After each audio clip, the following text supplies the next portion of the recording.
Señores, ¿y si les dijera que hay un senador republicano que, ojo, está en funciones y acaba de ir a televisión nacional básicamente a decir que Trump está fuera de control?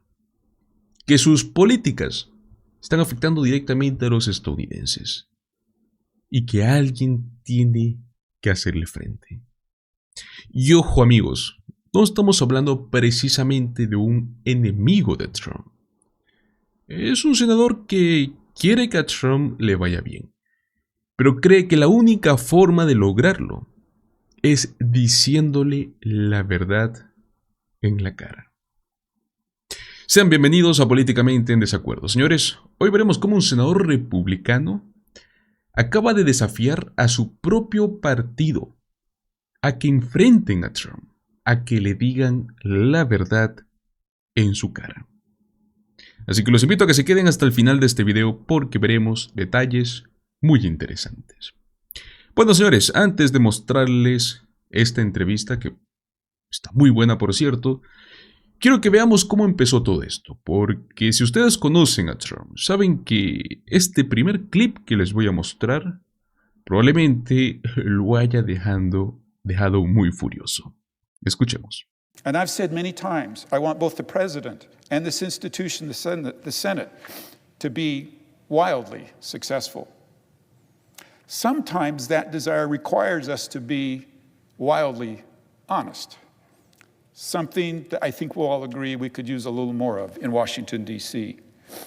The way I see it, the odds of Congress delivering real results for the American people go up dramatically when we start telling each other the truth, not just behind closed doors, but out in the open, where the public can see what I believe is their right to know.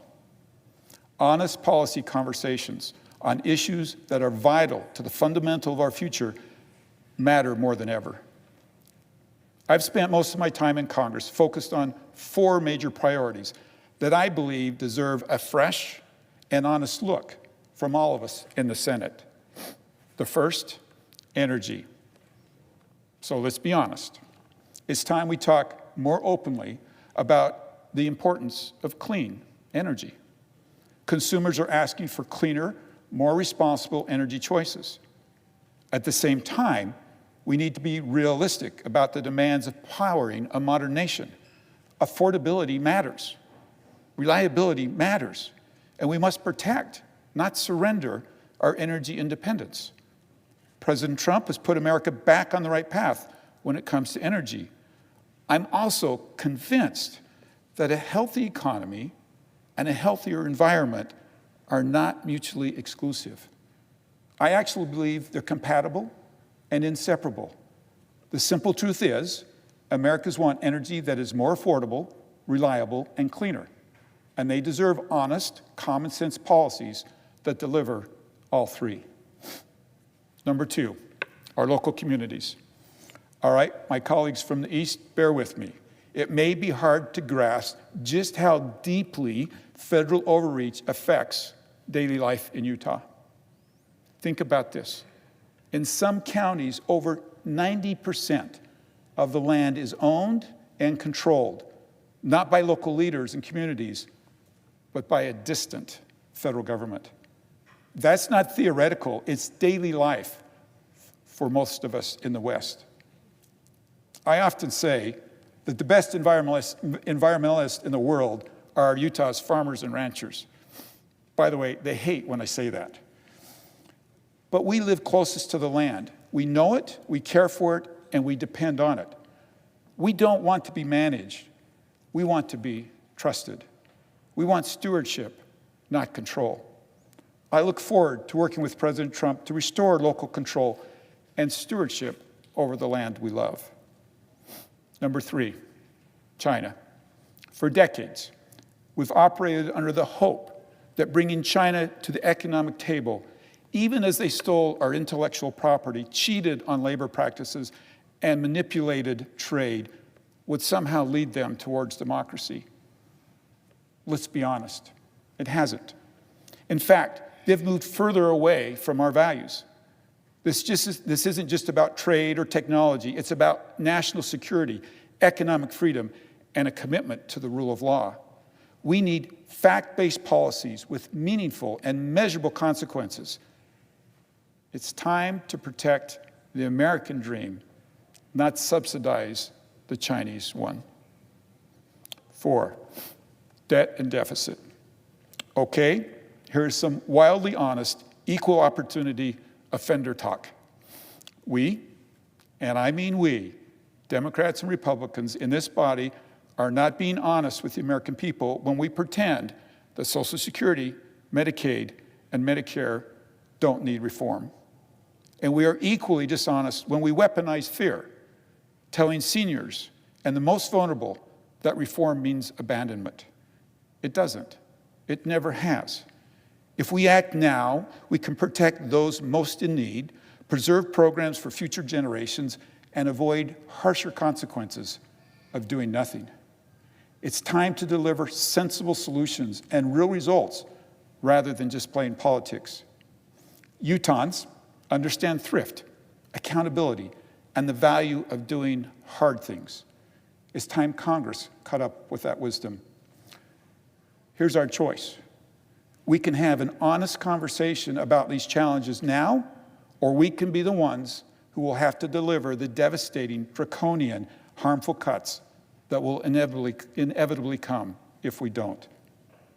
So yes, I'm convinced that honest conversations, received with humility, are what will make us truly successful in the United States Senate.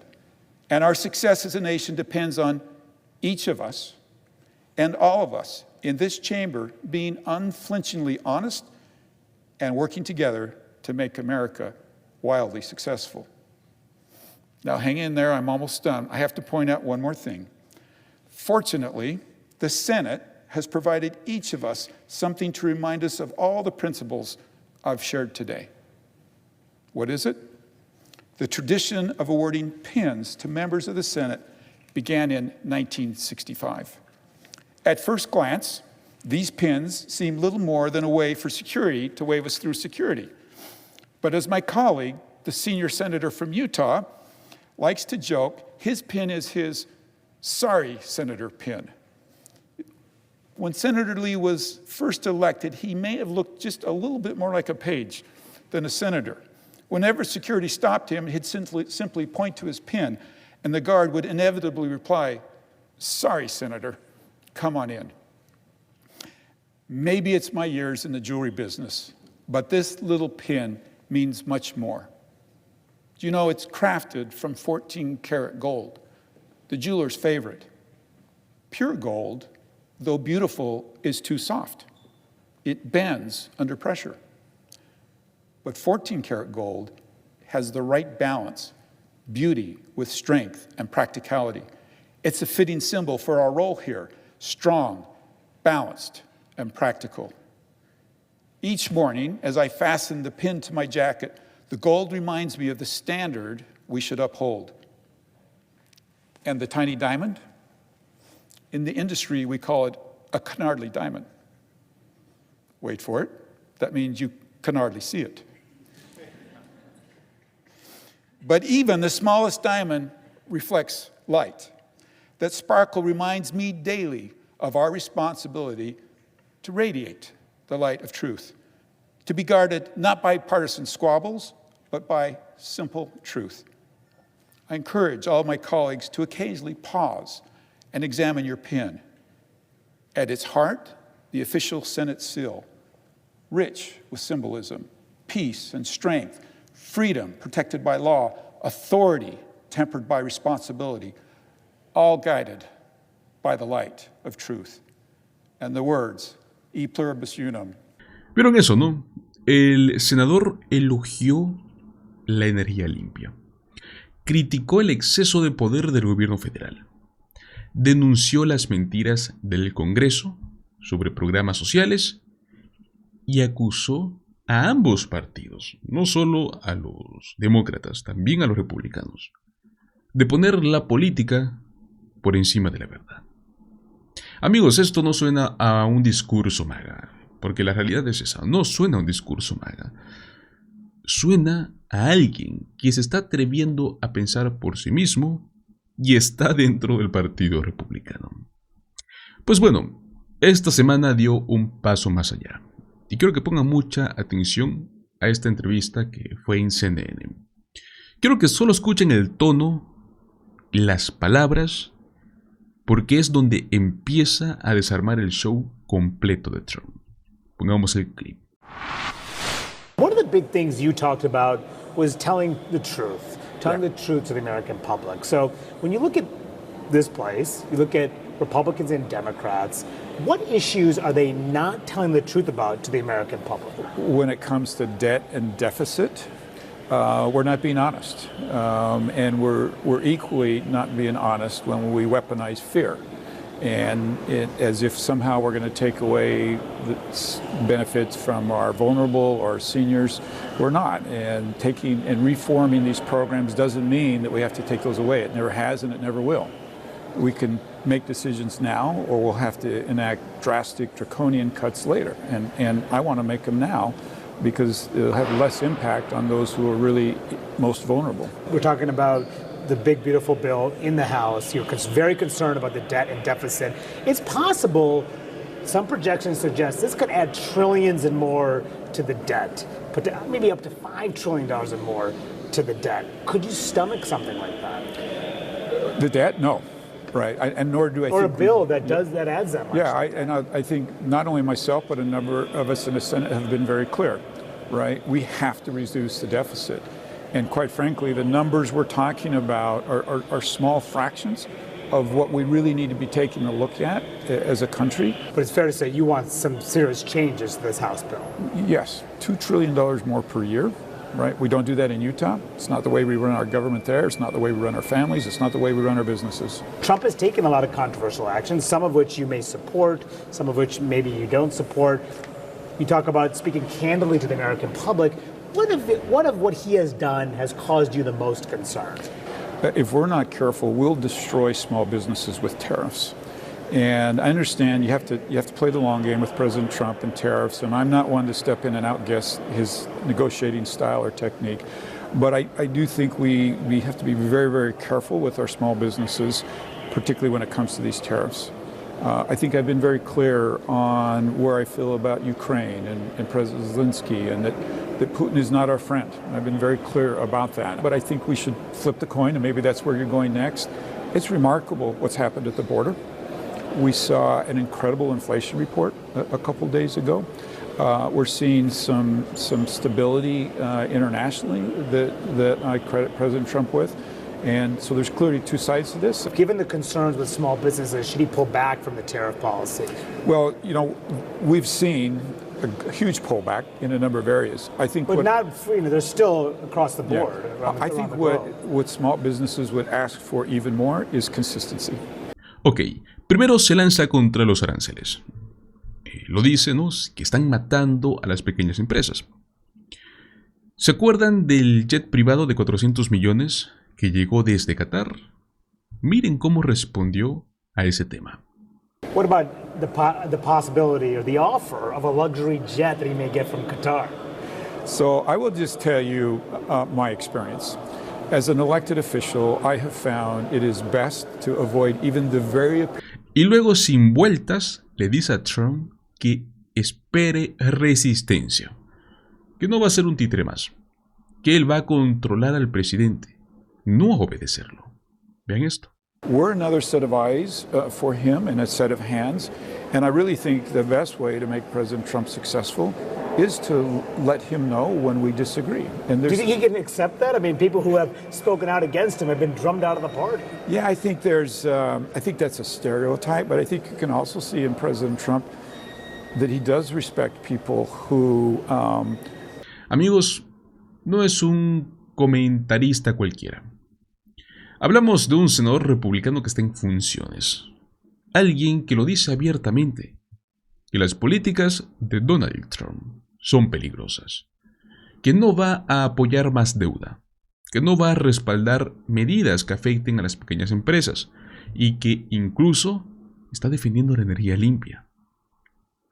Está diciéndole al Partido Republicano que dejen de usar el mazo y empiecen a usar un bisturí.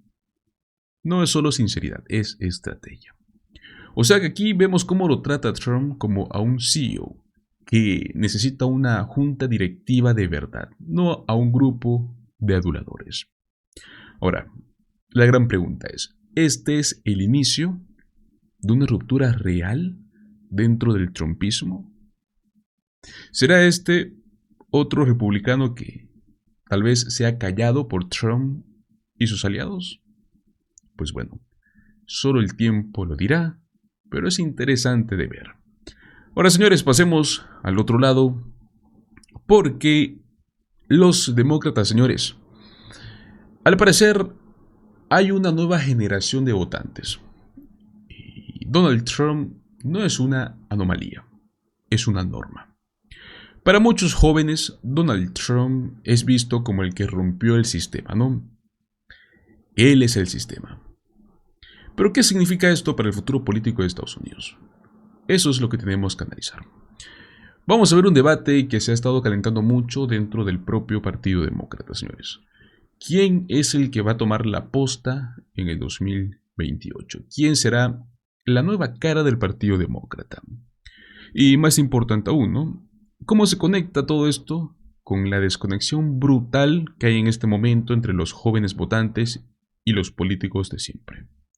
Bueno, todo esto surgió a raíz de un segmento reciente que he visto, donde se discute el futuro del Partido Demócrata, ¿no? Y de cómo ciertas figuras, en específico, como Alexandria Ocasio-Cortez, y cómo los demócratas, al parecer, no entienden qué está pasando con los votantes jóvenes, ¿no? Pero bueno, primero quiero que veamos este fragmento y luego vamos a hablarlo sin rodeos. Escuchemos. Who is the next generation of the Democratic Party? Semaphore is reporting that at least a half dozen senators are now viewed as potential 2028 candidates by their colleagues and top Democrats on Capitol Hill. It's a lot of folks. Semaphore is calling it a potential presidential primary dogpile in 2028. Joining us now, Phil Bump and Peter Baker, who are still with us. All right, so Phil, let's talk about the field and what the field might need to consider. You've got some polling on what costs the Democrats in 2024. Lay it out. Yeah, I mean, I think the way you framed it as being the next generation, I think is really important. One of the things that we saw in 2024 is we saw this decline in support for the Democratic candidate among younger voters in particular. Part of that, I think, is just that younger voters don't recognize the exception that Donald Trump is within our political system. But part of it is just that the Democrats have actually lost ground, particularly among young men, and particularly young men of color.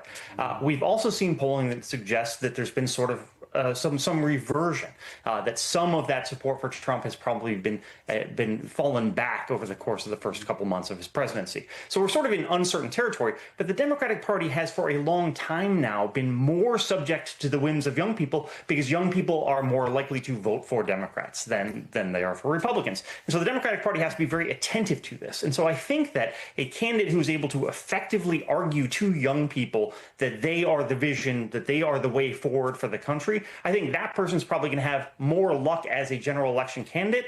The question, of course, is, are those young people going to vote in the primary and therefore help get that person on the ticket in the first place? So I think that's a really good point that you made at the top, which is that for younger voters, Donald Trump is not an anomaly. He's not a disruptor of the status quo. He is the status quo. Donald Trump-style politics is what they've always known.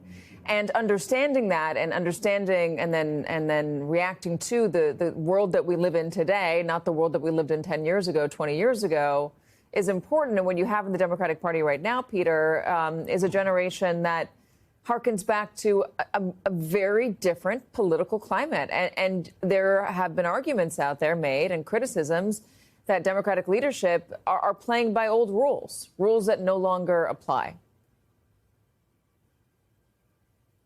Peter, you're on mute.